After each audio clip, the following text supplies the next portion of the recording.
Nagsisimula ang kwento sa loob ng palasyo ng hari kung saan biglang nagising ang isang batang lalaki na nagngangalang Van sa isang malaking kama. Habang itinataas niya ang kanyang mga kamay sa harap ng kanyang mukha, nakaramdam siya ng pagkalito at pagkabalisa. Nagtataka kung bakit ang kanyang mga kamay ay mukhang napakaliit at mahina. Doon unti-unting lumulubog ang katotohanan, at napagtanto niya na siya ay muling nagkatawang tao mula sa kanyang luma at miserableng buhay. Sa kanyang nakaraang buhay, namuhay si Van ng isang walang kabuluhan at walang laman na buhay. Nagtrabaho siya sa isang walang patutunguhang trabaho na napakaliit ng sweldo, halos hindi sapat para sa upo at mga pangunahing bayarin, at araw-araw ay pareho ang pakiramdam ng nakaraan.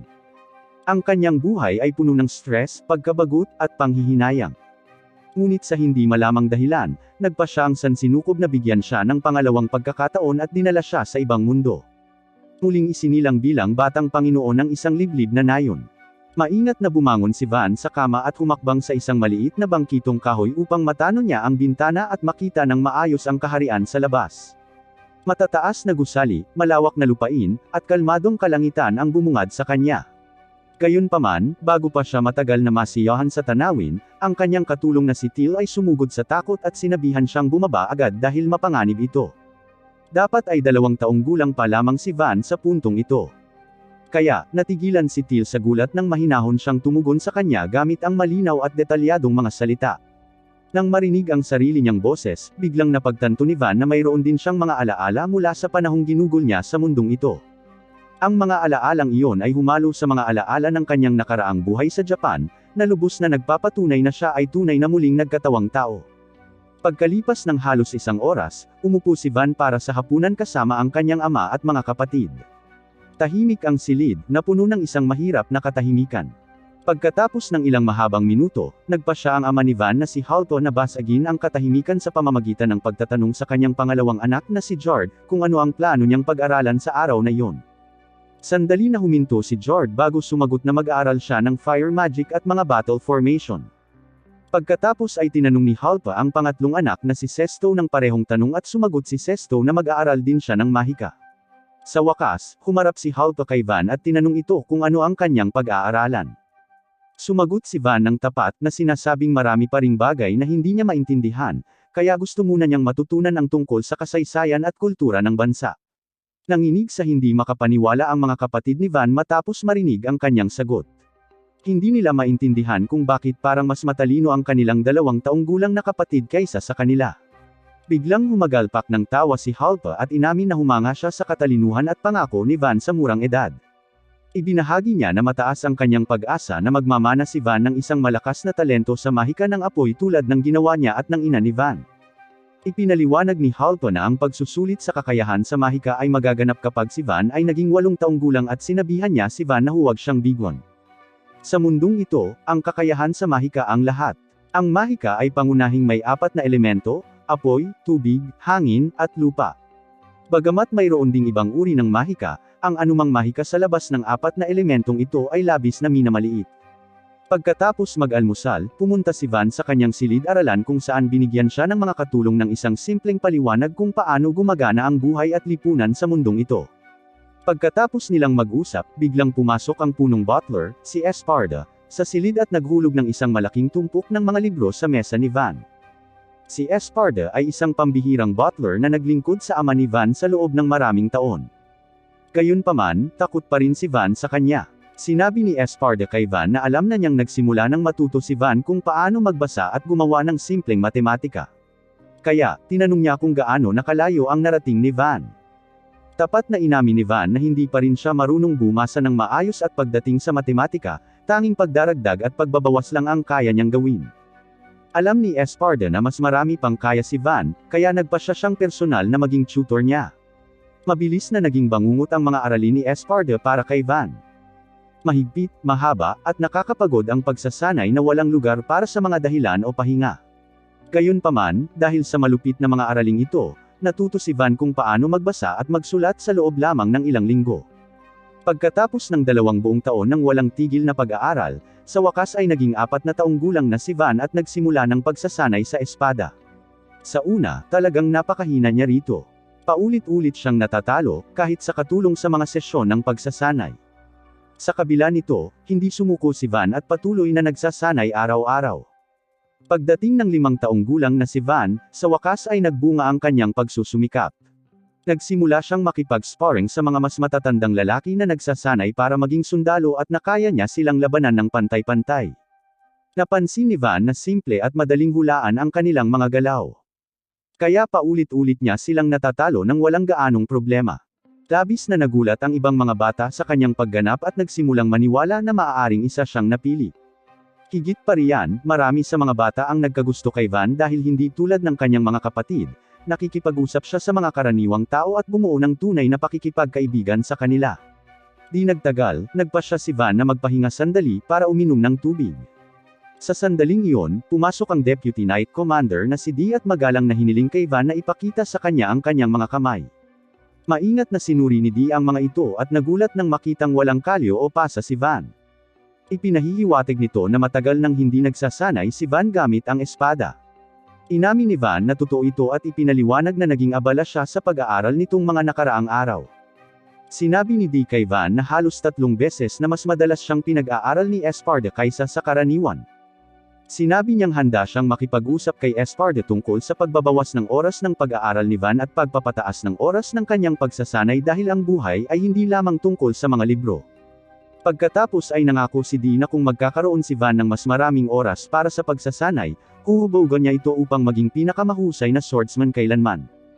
Sumagot si Van na hindi nakakailanganin na makipag-usap kay Esparda dahil naniniwala siyang kaya niya ang pag-aaral at pagsasanay. Sumang-ayon si Dee sa kanya ngunit iminungkahi na dapat siyang maging instructor ng pagsasanay ni Van upang matiyak na tinatahak ni Van ang tamang landas. Ang pagsasanay kasama si Dee ay mabilis na naging isa na namang bangungot.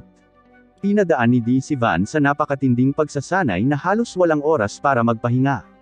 Gayunpaman, hindi may kakaila ni Van na sa kabila ng kahirapan ng lahat, araw-araw mula ng kanyang reincarnation ay naging kasiya siya. Sa unang pagkakataon sa kanyang buhay, nakakaramdam siya ng katuparan na hindi niya kailanman naranasan sa kanyang nakaraang buhay. Dahil sa realisasyong ito, nagpasya si Van na masisiyahan siya sa isang masaya at makabuluhang buhay sa bagong mundong ito. Pagkalipas ng 1 taon, si Van ay 6 na taong gulang na.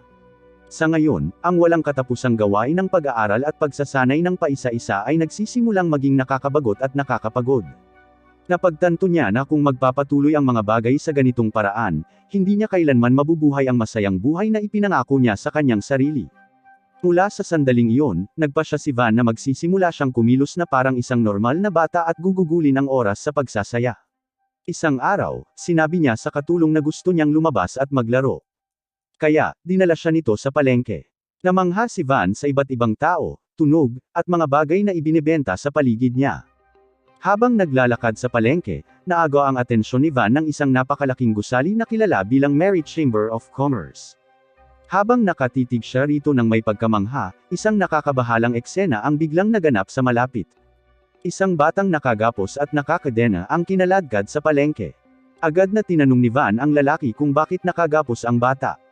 Malamig na sumagot ang lalaki na ibinebenta niya ang kanyang anak bilang alipin, sinasabing dahil sa kanya ang bata, magagawa niya ang anumang gusto niya. Ipinaliwanag ng katulong kay Van na karaniwan sa mga mahihirap na pamilya ang magbenta ng mga batang hindi nila kayang palakihin dahil pinapadali ng mga alipin ang kanilang buhay. Inamin ni Van na malupit at masakit itong makita ngunit pakiramdam niya ay kakaunti ang magagawa niya para baguhin ito. Sa sandaling iyon, isang babaeng nagngangalang Rosalie ang lumapit at binati si Van at sinabing isang karangalan ang maglingkod sa kanya. Tinanong siya ni Van kung magkano ang matatanggap ng lalaki sa pagbebenta ng kanyang anak. Ipinaliwanag ni Rosalie na ang presyo ay depende sa mahiwagang kakayahan. Matapos malaman na ang batang lalaki ay may thieving magic, na itinuturing na napakababa, sinabi niya na ang bata ay maibibenta ng hindi hihigit sa 3 baryang pilak. Nang marinig ito, nagalit ang lalaki at paulit-ulit na sinipa ang kanyang anak, sinigawan ito dahil sa kawalan ng kwenta. Pagkatapos ay sinunggaban niya ang bata at sinabing pupunta sila sa ibang tindahan. Biglang humakbang si Van at pinigilan ang lalaki, at inanunsyo na bibilhin niya ang bata sa halagang 5 baryang pilak. Agad na sumang-ayon ang lalaki, kinuha ang pera, at umalis nang hindi lumilingon. Lumuhad si Van sa harap ng bata at nagpakilala. Nagpakilala ang bata bilang si Kamshin. Sinabi ni Van kay Kamshin na malaya siyang pumunta kahit saan niya gusto. Hindi kailanman nilayo ni Van na tunay siyang angkinan. Binili lamang niya ito para mapalaya.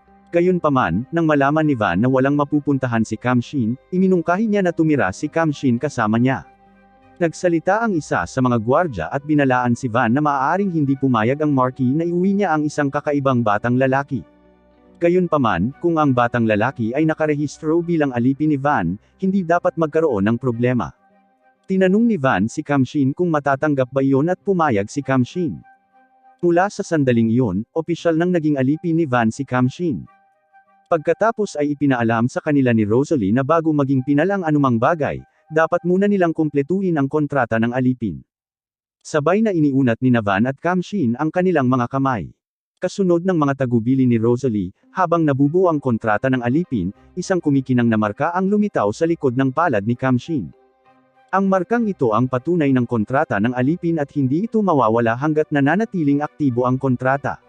Nang matapos ang lahat, magkasamang tumungo si Van at Kamshin sa Chamber of Commerce upang makakuha si Kamshin ng malinis na damit at hindi na magmukhang isang nakatanikala na alipin mula sa mga lansangan. Pagkalipas ng ilang araw, pabalik sa palasyo, sa wakas ay masisiyahan si Van sa isang pambihirang sandali ng kapayapaan habang inaabot niya ang isang cookie. Nang kakain na sana siya, pumasok si Kamshin sa silid at sinabihan siyang dumating na si Di para sa pagsasanay. Agad na natigilan si Van. Walang pag-aalinlangan, iniabot niya ang cookie kay Kamshin at sinabihan itong pumunta at ipaalam kay Di na wala siya. Alam na alam ni Van na wala na siyang paraan para mabuhay sa isa na namang brutal na sesyon ng pagsasanay. Sinunod ni Kamshin ang sinabi sa kanya at lumabas para sabihin kay Di na hindi available si Van.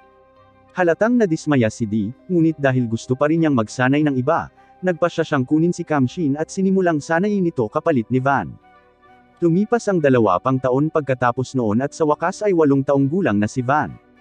Nangangahulugan ito na oras na para opisyal na masubukan ang kanyang mahiwagang kakayahan. Ang paparating na pagsusulit ay naging usap-usapan sa buong bayan. Ang mga maharlika, katulong, sundalo, at maging ang mga mangangalakal ay sabik na makita ang mga resulta. Maraming tao ang naniniwala na magpapakita si Van ng malakas na talento, lalo na't ang kanyang mga magulang ay may talento sa mahika ng apoy.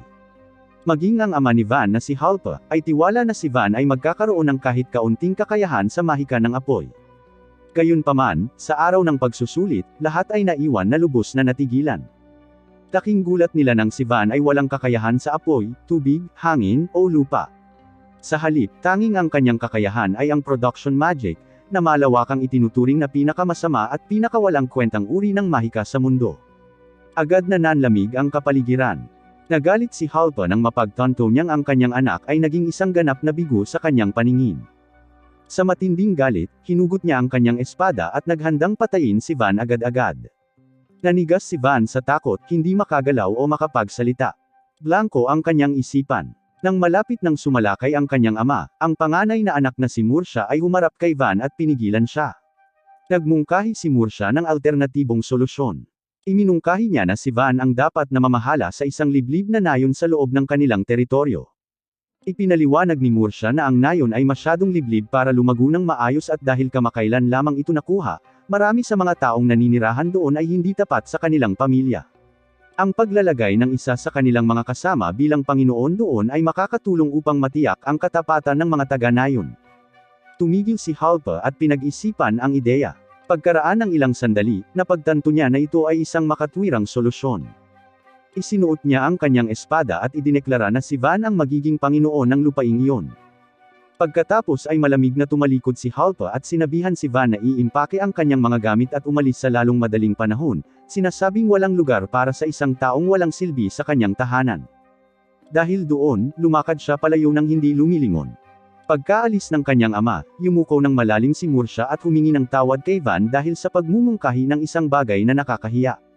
Sinabi sa kanya ni Van na hindi na kailangang humingi ng tawad dahil kung hindi dahil kay Mursha, patay na siya. Kinabukasan, inimpake ni Van ang kanyang mga gamit at naghanda para umalis patungo sa liblib na nayon. Nakakagulat, nakaramdam siya ng pananabik. Naniniwala siyang wala ng gaanong trabaho doon, at sa pagkakataong ito, maaaring sa wakas ay mabubuhay na niya ang masaya at relax na buhay na lagi niyang pinapangarap. Tila maayos ang lahat hanggang sa i-anunsyo ni Nadi at Esparda na sasama sila upang bantayan ang pagsasanay at pag-aaral ni Van.